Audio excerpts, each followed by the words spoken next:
Hi, my name is Brittany McCollum, and this is my learning styles video for CP2.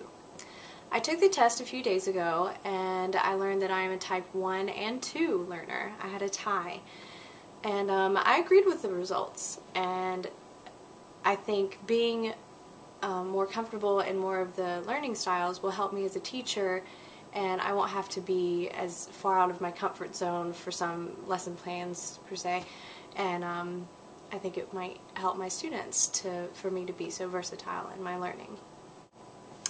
Okay, so type 1.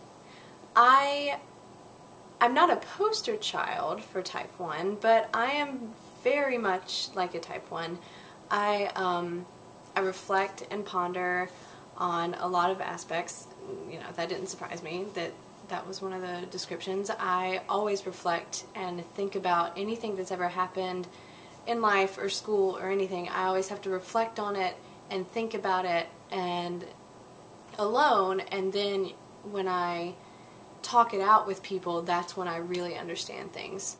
I like to see the meaning of what I'm doing in school and when I'm learning something. It has to be clear, because when assignments aren't clear to me, I get frustrated and I don't know how to do them. I don't know how to get a good grade on them, and it's frustrating. So I like it when things are clear and I understand how to do them, and I love structure, step-by-step structure. I love to look at things from different perspectives and like see different theories of things and how to get to something in many different ways. I think it's so interesting to see that. And then also when I'm hearing the different perspectives or different ways to come to conclusions of things, I like the variety, so I can choose which one I think is easier and go from there. I absolutely hate confrontation. I can't stand it. It makes me so uncomfortable, and I just don't like it.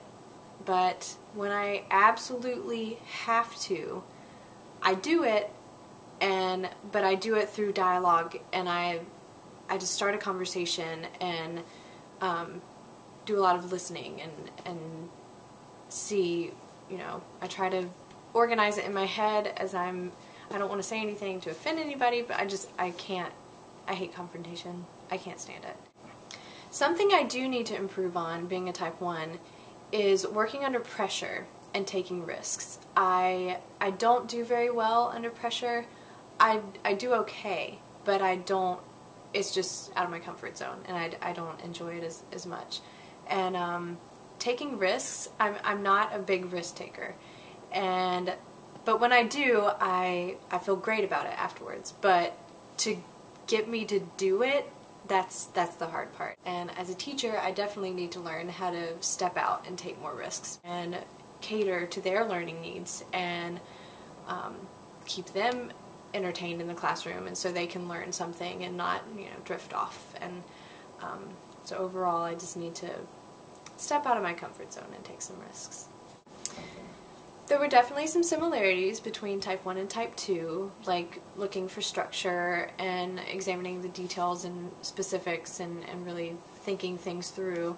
But there's some different things that really related to me as well.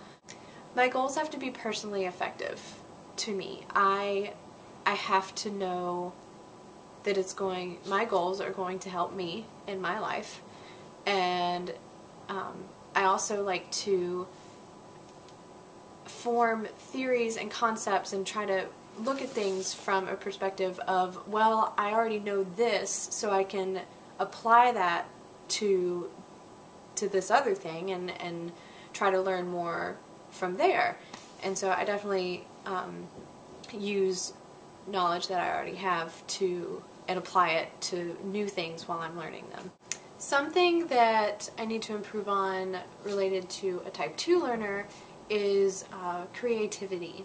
I need to branch out more and be able to think more creatively, especially when it comes to teaching and doing creative lesson plans and keeping the students involved and interested. I need to hone in on creativity and learn how to apply that in a classroom and perfect that. I think it is very important for a teacher to know their kids' learning styles. It would definitely be expensive to give the kids all these learning tests, and but I think it'd be well worth it. And if the teacher got the school board on board, you know, the school could pay for the tests, and that would really give the teacher a good understanding of who they actually have in their classroom and how they're processing everything that they're saying in the classroom.